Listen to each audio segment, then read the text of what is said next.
So Uber and Lyft are not going to leave California, at least not today or yesterday when you guys are watching this on August the 20th.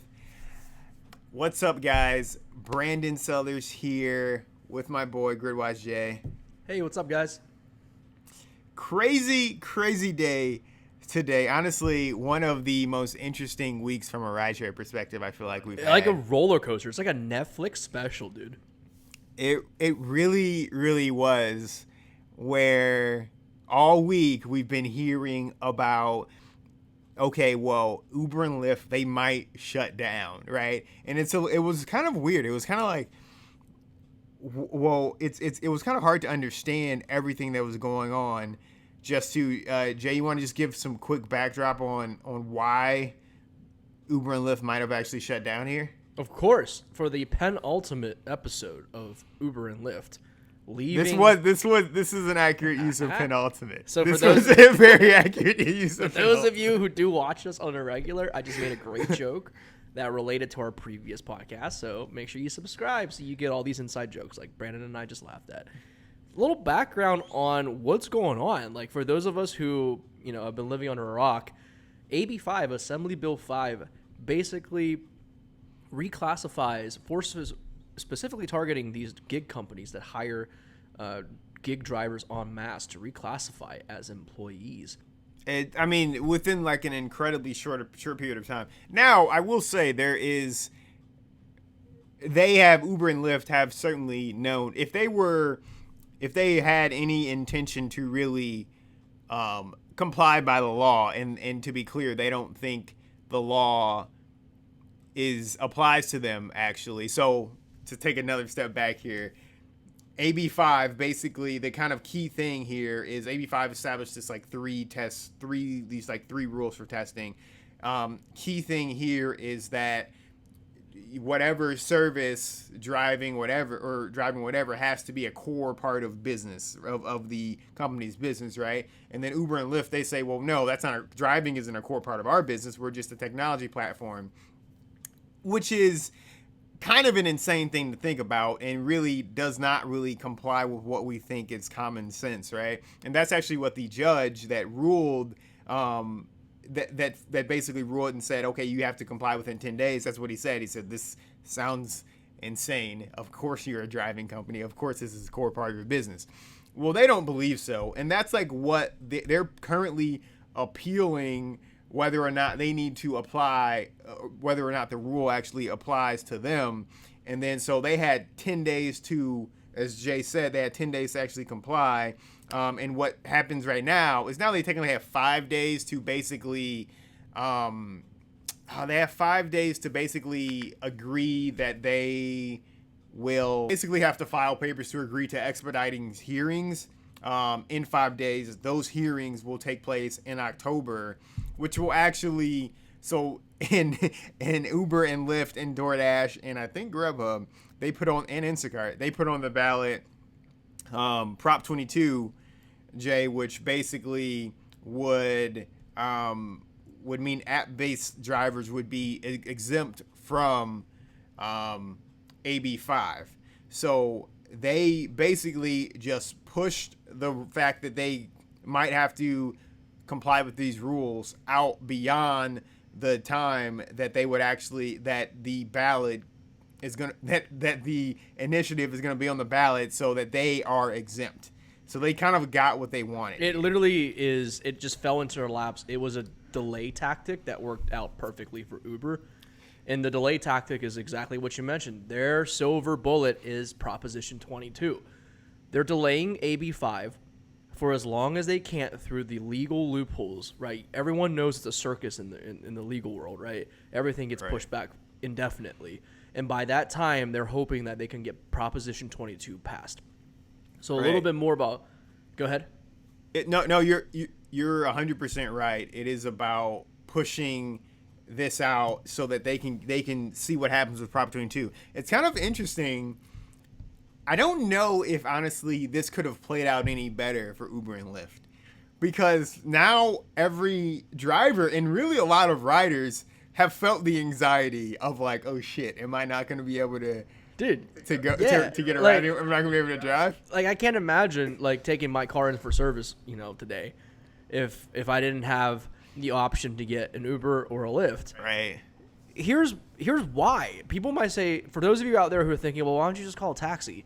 Dude, it's 2020. Uber basically killed the taxi industry. Like, how do you call a taxi? They don't exist. How does that work? Like, Uber has, like, it's amazing how a company has disrupted a market and industry so well that they are essentially a monopoly, and they're the only method of that need, of that demand. Yeah. I mean, a duopoly.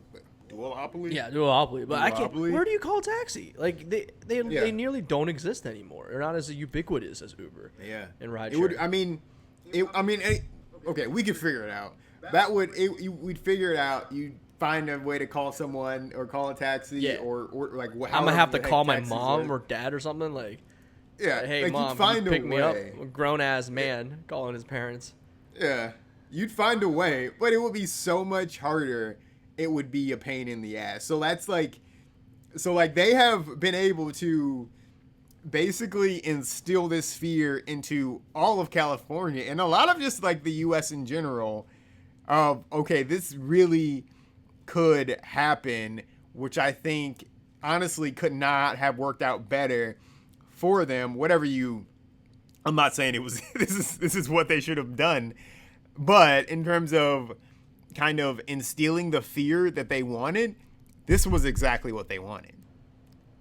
Dude, and this whole Proposition 22 thing is, Dara sent that letter into the New York Times, I believe. Was that the New York Times? He did an op-ed. Yeah, the op-ed. And it was this like moving letter talking about we need a third type of classification, and of course gig workers need protections, right? He's not denying that independent contractors under his company need protections.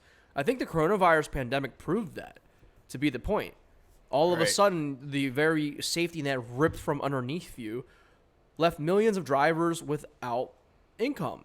How do you pay for food on the table? How do you put a roof over your head? You can't. That's why the CARES Act was passed, so that independent contractors across the country can collect unemployment, which they normally wouldn't be able to because they didn't work for a company that paid into it. So this whole op-ed was released, and he mentioned that drivers need a safety net. And what he mentioned was, I like this part. It was very smooth the way he weaved it in, Brandon. He basically said, he called out other companies. He called out Lyft. He goes, Uber is the only one leading the charge doing anything. Other gig companies need to pitch in, and they're talking about pitching into like a driver's fund where drivers can collect out of for healthcare and workers' comp and sick time. And interesting enough, Proposition 22 is it includes these things. In terms of that op-ed just in general, I think there's so much there that I agree with Dar on. I think that, and I think a lot of drivers out there, we just did a survey. 70% of drivers don't want to be independent, don't want to be employees. They do want to be independent contractors, right? So I think I think that what Dara laid out makes a lot of sense. But what also would make a lot of sense if Uber and Lyft did this before things actually got to this point, and then perhaps things wouldn't have gotten to this point. So in a lot of ways, it's like, all right, Dara, you can talk all you want here, but now is there a point of like we need some action now? Right. It shouldn't have gotten to the point. I want to make this really clear for our viewers. My opinion, it should never have gotten to the point where AB 5 was passed or even contemplated, right? So if you're really treating your drivers right, let's be real. AB 5 is a direct result of Uber. I'm not a lawyer, but Uber bending the rules and trying to make as much profit as possible off of the drivers. What this really is, and honestly, one of the person that perhaps gets out incredibly clean in all this is our old friend Travis K, Mr. Kalanick. because it's kind of incredible. He basically created this culture of win at all costs here. I honestly don't think that if Dara was the CEO of Uber this whole time, that would have gotten to this case, because I think he would have had a bit of a more sustainable growth mindset. But I mean, Uber grew from this grow at all cost mindset, which means, okay, we're going to grow and be big, and we don't need to be profitable. Well, Dara kind of turned that around, right? So profitability is kind of a key here. Of course, you have to be. But at the same time, that growth at all costs mindset means that you are very quick to cut rates of drivers again and again and again and again and again in order to continue to grow, in order to drop your prices as low as possible. I think so it's hard for Uber to not have continued that in the time of Dara, when that is like the inception of Uber. You know, it goes back to the very kind of, start of Uber there. So what's next for drivers out there? Well, what's next for delivery drivers? A lot of our users are also into delivery, and not even for Uber Eats, but for DoorDash. Like, this actually matters for you, because I believe DoorDash is also coming under the heater, so to say, under the heat lamp and scrutiny. Yeah. Because, I mean, all these companies are just operating under the same business model. It's just to hire on in mass droves of gig workers and misclassify them, so they don't have to pay out a lot of costs and cover, like, some of the biggest things that eat up profits, and that's shifting all of the vehicle maintenance and care and fuel onto the drivers. So, like, this does affect not just California rideshare drivers, but this affects, like, all gig workers that are on gig platforms. Yeah.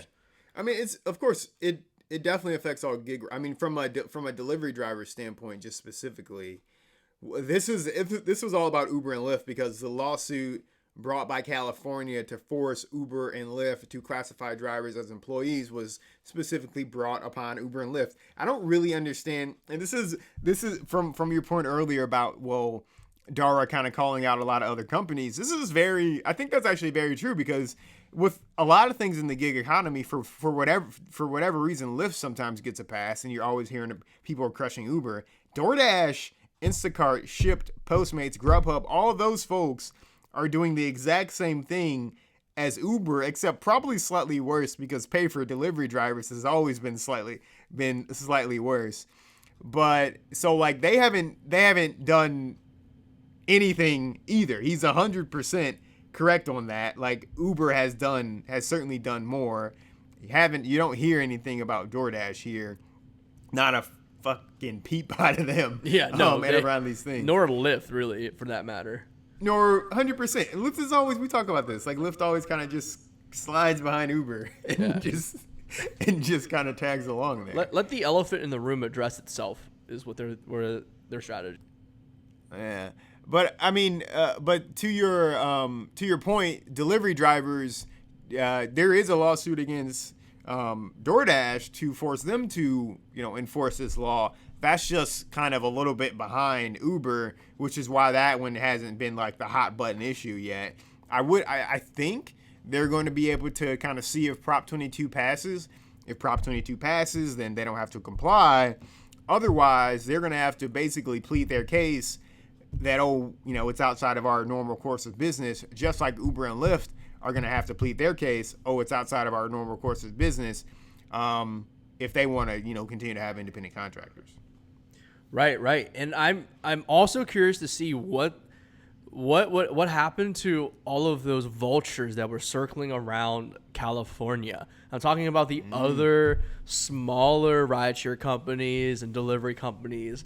Man, they were itching to get into the market when Uber and Lyft threatened to leave. Who was doing that? Who was out there? What were the companies? I think it was I don't remember off the top of my head, but it's the same thing happened in Austin, where these independent companies just sprung out from mushrooms. So in Austin it was Ride Austin, but I'm not sure exactly off the top of my head what these independent companies are in Cali. Alto was definitely. Yep, was Alto, definitely- that's it. Is it Alto or Alto? I don't know. Either, tomato, tomato, but Alto was definitely, they were looking into this. Yeah. The Austin case is very, very similar because that was where you had Austin basically say you needed tighter background checks around drivers that included fingerprints, and I don't know if that was just super expensive or what, but Uber and Lyft didn't want to do that. They ended up pulling out. It actually caused so much of a disruption that that the city said, okay, you can get, okay, we'll just you can come repeal back. that. Right. I wonder if the same thing would have happened. I mean, it's essentially the same playbook, right? Except It now essentially they're is, just yeah. threatening. One caveat here is that Austin happened pre-corona pandemic. So not many people are out there riding around on gig platforms. So it definitely curious to see what would happen post-coronavirus pandemic if they actually would have followed through and pulled out and shut down operations. Would it have been like a renaissance of rideshare companies, startups popping up like mushrooms? I don't know. Could be. The thing is, like, I don't really think that anyone was gonna be ready. I don't think This came so fast. You're right. This was just like a roller coaster of a ride. We did like an episode on them shutting down. Like remember the episode 2 days ago? It was like, hold on to your pants, like stuff's about to go down, and then here we are today. Nothing's happening. But man, it almost did. And if you're like, I mean, and the thing here is like, okay, there's only so many drivers in California, but for every driver should be looking at this because your state is going to be thinking about how are they going to handle this. Are they going to have a minimum wage like Seattle? Are they going to try to have an AB5 like rule? Like I think the state of Massachusetts is starting to like do is starting to have some legislation around that. I could be wrong about that. But what is your state going to do? Because they're going to do something. Absolutely. Like I always say that whatever happens in California tends to spread. They usually are the first initiators, the ones that actually jump into the pool first.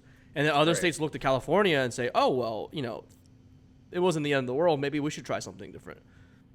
Yeah. Yeah, I mean, yeah, we'll see what happens in other states, and we will see in November what happens with Prop 22 and AB5. You are going to see a shit ton of ads, of political ads from Uber about this, and Lyft and DoorDash and Instacart, I would assume, about this. You're going to be seeing Dara out there more, which is good. I'm glad to see him kind of out there talking about things, talking about driver rights and things like that. It's just you're gonna have to. They're gonna have to start to have action here. Cool. All Once right. again, this is Jay. And Brandon. We hope you have a good one. Have a good night.